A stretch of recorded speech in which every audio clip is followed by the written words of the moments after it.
اعوذ باللہ من الشیطان الرجیم بسم اللہ الرحمن الرحیم وبہ نستعین وہو خیر ناصر و معین۔ لاکھوں کروڑوں درود و سلام ہو سید الانبیاء رحمۃ للعالمین خاتم النبیین محمد مصطفیٰ صلی اللہ علیہ وآلہ وسلم پر، ان کے آل پاک پر، اصحاب منتجبین پر۔ ناظرین کرام، پروگرام ذکر شہادت میں آپ کا میزبان ڈاکٹر سید مظفر حسین رضوی آپ کی خدمت میں حاضر ہے۔ میری جانب سے آپ تمام محترم ناظرین کی خدمت میں السلام علیکم ورحمۃ اللہ وبرکاتہ۔ تڑپ اٹھتا ہے دل لفظوں میں دہرائی نہیں جاتی، زباں پر کربلا کی داستاں لائی نہیں جاتی، اور تمانچے مار لو خیمے جلا لو قید میں رکھ لو، علی کے گل رخوں سے بوئے زہرائی نہیں جاتی، اور نصیر آخر عداوت کے بھی کچھ آداب ہوتے ہیں، نصیر آخر عداوت کے بھی کچھ آداب ہوتے ہیں، کسی بیمار کو زنجیر پہنائی نہیں جاتی، کسی بیمار کو زنجیر پہنائی نہیں جاتی۔ ناظرین کرام، روز شہادت حضرت امام زین العابدین علیہ السلام تمام عالم اسلام کی خدمت میں ہدیہ تعزیت پیش کرتا ہوں۔ امام زین العابدین علیہ السلام کی ذات امامت کے چوتھے چشم و چراغ، آپ کا جود و سخا، صبر و رضا، شجاعت، سخاوت، عبادت، ہر منزل پر آپ باکمال نظر آتے ہیں۔ امام زین العابدین علیہ السلام سید الشہداء کی شہادت کے بعد پیغام کربلا کو، قیام سید الشہداء کے ہدف اور مقصد کو لے کر شام اور کوفہ کے بازاروں میں چلے جاتے ہیں، اور وہاں پر خطبات کے ذریعے سے سید الشہداء کے پیغام کو عام کرتے ہیں۔ بلکہ آپ نے وہ انقلاب برپا کیا شام کے اندر کہ جہاں پر نہ جانے کتنے سالوں سے اہل بیت اطہار علیہ السلام کے خلاف جو کچھ بھی پروپیگنڈا تھا، آپ نے ایک ہی تقریر کے اندر، ایک ہی خطاب کے اندر آپ نے اس پوری دیوار کو مسمار کر دیا اور ایک انقلاب برپا کیا، اور پیغام سید الشہداء کو اس پوری کائنات کے اندر عام کیا۔ آج امام حسین علیہ السلام کی اس مظلومیت کو، جس کو یزید نے چھپانے کی کوشش کی تھی، جس کو یزید نے کربلا میں دفن کرنے کی کوشش کی تھی، لیکن امام سید الساجدین زین العابدین علیہ السلام نے یزید کے اس عزم کو، اس ناپاک عزائم کو خاک میں ملا دیا، اور آج پوری کائنات کے اندر اگر حسین کا پیغام عام ہے تو اس میں کردار، سب سے بڑا کردار حضرت زینب کبریٰ سلام اللہ علیہا اور امام سید الساجدین امام زین العابدین علیہ السلام کا ہے۔ امام زین العابدین علیہ السلام کی شخصیت پر گفتگو کے لیے ہمارے ساتھ علماء کرام تشریف فرما ہیں، ان کا مختصر تعارف آپ کے سامنے پیش کر رہا ہوں۔ ہمارے ساتھ تشریف فرما ہے ممتاز مذہبی اسکالر، ریسرچ اسکالر محترم جناب مفتی محمد زاہد اسلم رضوی صاحب، ہمارے ساتھ تشریف فرما ہے۔ السلام علیکم ورحمۃ اللہ۔ وعلیکم السلام ورحمۃ اللہ۔ خوش آمدید کہوں گا پروگرام میں۔ اور ہمارے ساتھ دوسرے مہمان حضرت علامہ سجاد شبیر رضوی صاحب، السلام علیکم ورحمۃ اللہ وبرکاتہ۔ ناظرین کرام، سلسلے گفتگو کا باقاعدہ آغاز کرنا چاہوں گا، اور سب سے پہلے مفتی صاحب آپ کی خدمت میں یہ سوال رکھنا چاہوں گا کہ امام زین العابدین علیہ السلام کا جب نام آتا ہے تو آپ کا نام تو اتنا معروف نہیں ہے جتنا آپ کے القابات معروف ہیں۔ آپ کا نام زین العابدین نہیں ہے، آپ کا نام جو ہے سید الساجدین نہیں ہے، بالکل، لیکن معروف جو ہے وہ آپ کے القابات سے آپ کی شخصیت بہت زیادہ معروف ہے۔ اگر امام سید سجاد علیہ السلام کے حوالے سے اگر مختصر سا تعارف ناظرین کی خدمت میں۔ اعوذ باللہ من الشیطان الرجیم، بسم اللہ الرحمن الرحیم۔ آج جس عظیم شخصیت کو ہم نے موضوع سخن بنایا ہے، اس شخصیت کا تعارف کچھ اس انداز سے کیا گیا ہے کہ آپ کو ابو محمد، ابو الحسن، ابو عبداللہ، علی بن حسین،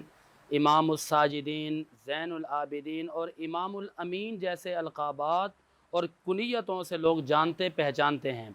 اور کتاب کا نام ہے تہذیب الکمال، اس کی جلد نمبر 20 ہے، صفحہ نمبر 386 ہے اور 384، اور سیر و اعلام النبلاء اس کی جلد نمبر 4 صفحہ نمبر 384 اور 391 92،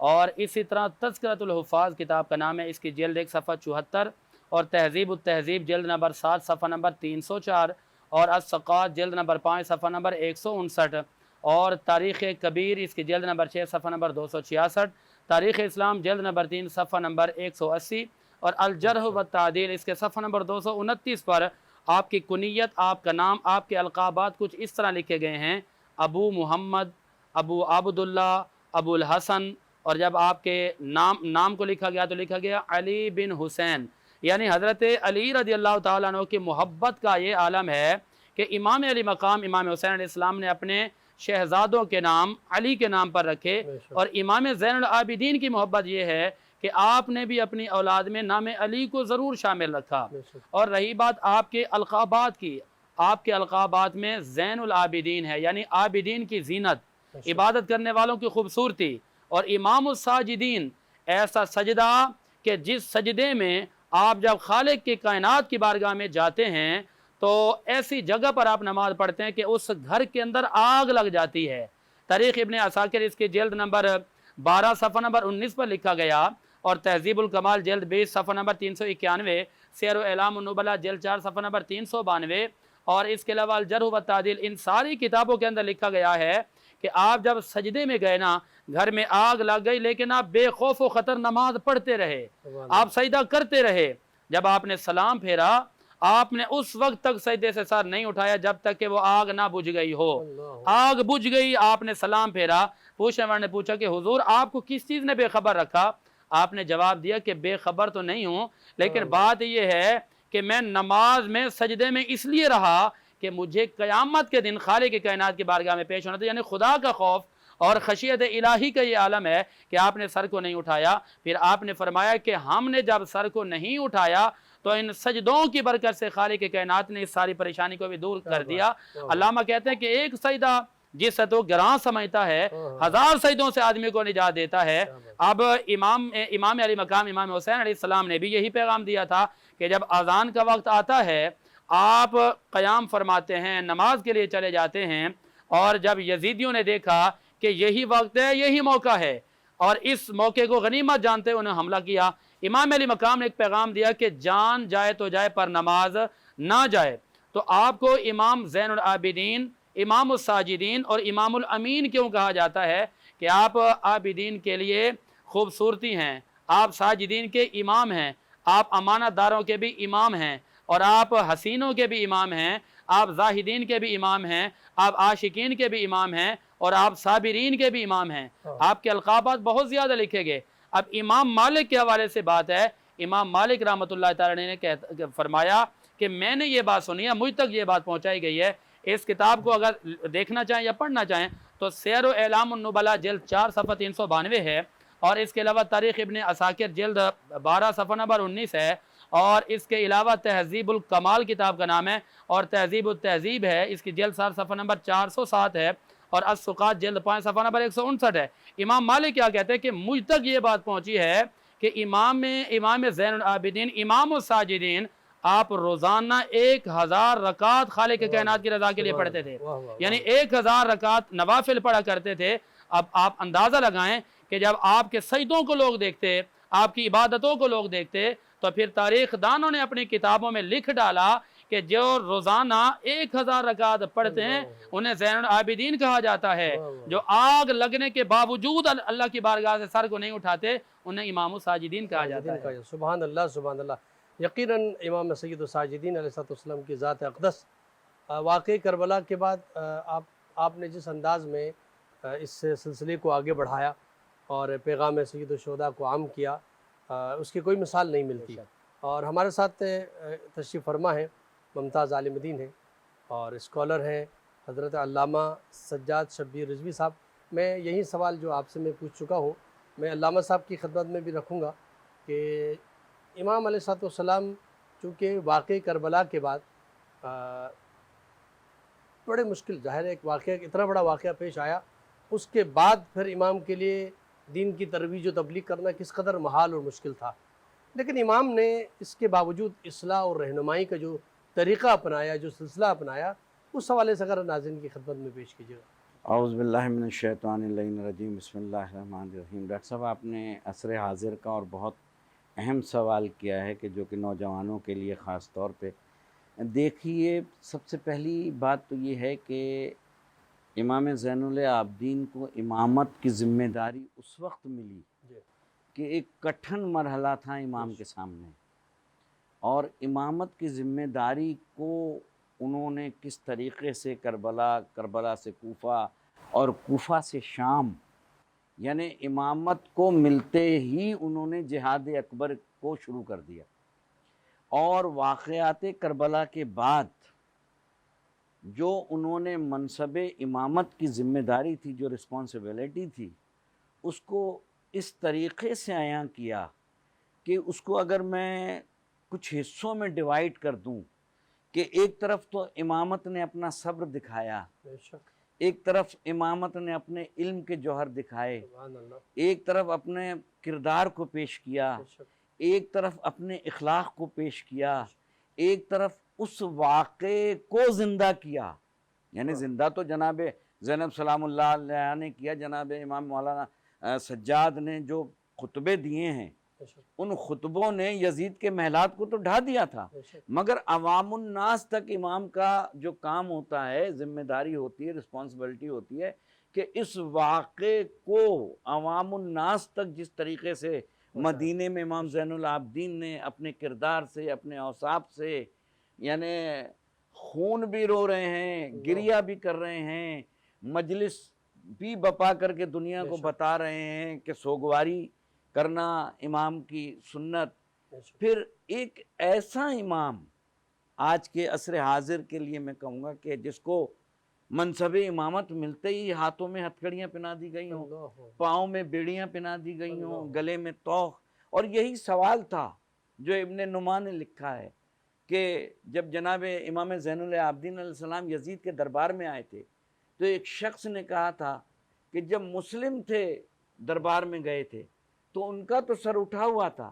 آپ کا سر کیوں جھکا ہوا ہے؟ تو امام نے فرمایا کہ تم نے انصاف نہیں کیا، مسلم اکیلے تھے، میرے ساتھ میری ماں بہنیں ہیں جن کے سر پہ چادر نہیں ہے۔ تو امام نے خطبات بھی دیے، اور وہ کیسا کٹھن وقت تھا جب ہم ڈسکشن کر رہے ہیں امام کی شہادت پر اور امام کی رسپانسبلٹی پر، امام کے کردار پر، امام کے اوصاف پر۔ یہاں ایک پہلو جیسا کہ مفتی صاحب نے فرمایا کہ امام کی عبادت، یعنی اس منصب کو حاصل کرنے کے بعد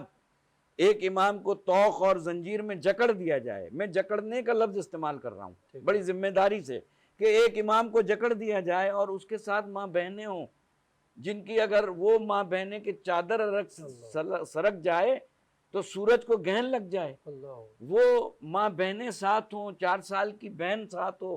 ایسے میں امام کی نماز شب بھی قضا نہ ہوئی ہو۔ تو ایک طرف امام کی زندگی کے کن کن پہلوؤں کو اجاگر کریں کہ امام سخاوت بھی دکھا رہے ہیں، سخاوت کا یہ عالم ہے کہ واقع کربلا کے بعد بھی آپ روٹیاں بانٹ رہے ہیں، آنکھیں بند ہیں، روٹیاں دیے جا رہے ہیں، ایک دن ایک شخص نے لے لی، دوسرے دن لے لی، تیسرے دن رونے لگا، کہنے لگا فرزند رسول آپ نے مجھے پہچانا نہیں، اگر پہچانا ہوتا تو روٹیاں نہیں دیتے۔ کہا تم وہ ہو جس نے ہر موڑ پہ مجھے پتھر مارا ہے،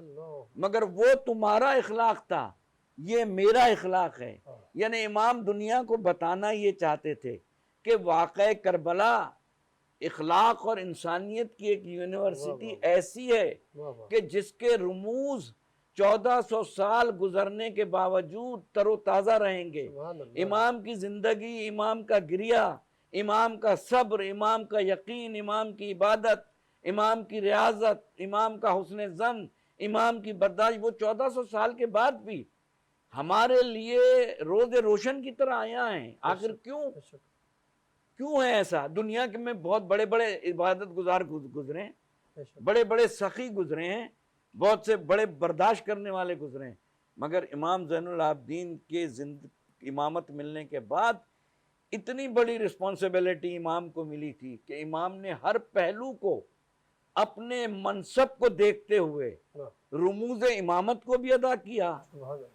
اور اس میں جو اس کے پارٹ تھے رموز امامت کے، ان سب کو عیاں کر کے یزید کے محلات کو ڈھا دیا، اور کوفے کو بھی فتح کیا، کربلا کو فتح کیا تھا بابا نے، شہزادی زینب اور امام زین العابدین نے واقعہ کربلا کے بعد سے لے کے کوفہ، اور کوفہ سے شام، اور رہائی کے بعد سے، اور پھر مدینے آنے کے بعد اس واقعے کو اتنا تر و تازہ کیا کہ وہ آج بھی گلاب کی طرح مہک رہا ہے۔ سبحان اللہ، سبحان اللہ، بہت زبردست۔ مفتی صاحب، آپ اسی حوالے سے میں چاہوں گا کہ مزید امام سید الساجدین علیہ السلام کے اس کردار اور اس عمل اور اس ریاضت کے حوالے سے میں چاہوں گا کہ آپ اس پہ گفتگو کریں، لیکن اس سے پہلے ناظرین کرام مختصر سا بریک لیتے ہیں۔ بریک کے بعد پھر آپ کی خدمت میں حاضر ہوتے ہیں، ہمارے ساتھ رہیے۔ ناظرین کرام، ایک بار پھر ذکر شہادت میں آپ کا خیر مقدم، گفتگو جاری ہے۔ امام زین العابدین سید الساجدین علیہ السلام کی زندگی، ان کی سیرت، ان کا کردار، اور خاص کر بعد کربلا جو آپ کا خاص کردار ہے،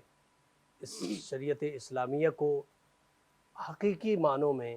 اس کے حقیقی چہرے کو دنیا تک پہنچانے کا جو طریقہ اور جو عمل آپ نے انجام دیا، جس مشکل مرحلے میں، جس مشکل گھڑی میں آپ نے اپنے فرائض کو انجام دیا، اس حوالے سے گفتگو جاری ہے۔ مفتی صاحب، آپ کی خدمت میں یہ سوال رکھنا چاہوں گا کہ امام علیہ السلام نے ان تمام مراحل میں اپنی امامت کے جو فرائض تھے اس سے آپ رکے نہیں، تمام تر رکاوٹیں ہیں، تمام تر سختیاں ہیں، تمام تر مظالم جو ڈھائے جا سکتے تھے وہ سارے ڈھائے گئے ہیں۔ اس کے باوجود آپ نے اپنی جو امامت کے فرائض ہیں اس میں کوئی کمی رہنے نہیں دیا۔ بسم اللہ الرحمن الرحیم۔ کم جس کی خیالیں ہوں وہ تنویر نہیں، بدعت سے جو مٹ جائے وہ تصویر نہیں، پابند شریعت نہ صحیح گو لچمن، ہندو ہوں مگر دشمن شبیر نہیں۔ یہ شعر میں اس لیے پڑھتا ہوں تاکہ عوام کو یہ بات پتہ چل جائے کہ ایک طرف غیر مسلم، ایک طرف ہندو کلمہ نہ پڑھ کر بھی امام علی مقام امام حسین علیہ السلام اور امام کی اولاد سے اتنی پیار کرتے ہیں،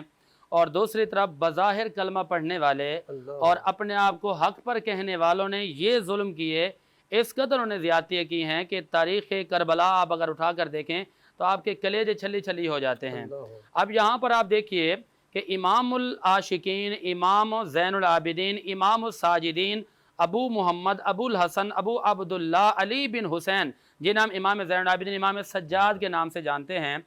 آپ کا جو پرورش ہے، آپ کی جو تربیت ہے، اس کا اثر دیکھیے کہ آپ اپنے دادا جان کی آغوش میں 2 سال رہے، اپنے تایا جان کے پاس تقریباً 10 سے 11 سال رہے، اپنے والد گرامی کی تربیت اور آغوش اور پیار اور محبت اور باہوں میں رہتے ہیں تقریباً 11 سال۔ ان ساروں کی محبت اور آغوش کا یہ عالم ہے کہ میدان کربلا کے اندر بھی موجود ہیں۔ آپ لکھنے والے نے لکھا کہ عمر آپ کی اس وقت 21 سال، 22 سال یا 23 سال تھی۔ اچھا، آپ نے سارا واقعہ دیکھا، دیکھنے کے بعد آپ کی تربیت اور محبت کا یہ عالم ہے کہ عرض کرتے ہیں بابا جان مجھے بھی اجازت دینا، تو امام علی مقام نے ان کو فرمایا کہ آپ یہیں پر رہیں گے۔ اب امام علی مقام امام حسین علیہ السلام نے بھی اپنی جان پیش کر دی اور اہل بیت اطہار نے ساری قربانیاں پیش کر دیں۔ ایک آخری نشانی بچتی ہے، آپ نے وہاں پر بھی رہتے ہوئے وہ جو ایک منصب تھا، وہ جو ایک امامت تھی، وہ جو آپ کے کندھوں پر ایک بھاری ذمہ داری تھی دین کو بچانے، دین کو پھیلانے والی، اور اپنے بابا جان اور اپنے نانا جان کے پیغامات اور اپنے دادا جان کے پیغامات کو پہنچانے کی، آپ نے تو میدان کربلا میں بھی اس شجاعت، اس بہادری کا اظہار کیا۔ بات چونکہ آپ نے امام علی مقام امام حسین علیہ السلام کے شہزادے کے بارے میں کیا، امام زین العابدین کے حوالے سے آپ وہاں پر موجود تھے، اس کے بعد بھی آپ عرصے دراز تک اس دنیا میں رہتے ہیں، اور آپ نے تمام تر خطبات کے اندر، تمام تر پیغامات کے اندر اپنے منصب اور اپنے پیغام حسینی، کردار حسینی، نظریات حسینی کا اس طرح پرچار کیا کہ جگہ بھی ان کی ہے، حکومت بھی ان کی ہے، شہر بھی ان کا ہے، عدالت، عوام بھی ان کی بیٹھی ہے، لیکن وہاں جب خطبہ دیتے ہیں نا، آپ اللہ کی تعریف کرتے ہیں اور امام الانبیاء پر درود و سلام بھیجتے ہیں، اور اپنے بابا جان کے نظریات کو سامنے رکھ کر بتاتے ہیں کہ یہ جو جتنے لوگ بیٹھے ہیں یہ سارے باطل والے ہیں، میرے بابا جان بھی حق پر تھے، ہم بھی حق پر ہیں، اگر آج ہمارے ساتھ کھڑے ہو جاؤ گے تو ہم اس بات کی گارنٹی اور ذمہ داری لے رہے ہیں کہ قیامت والے دن انشاءاللہ العزیز ہمارے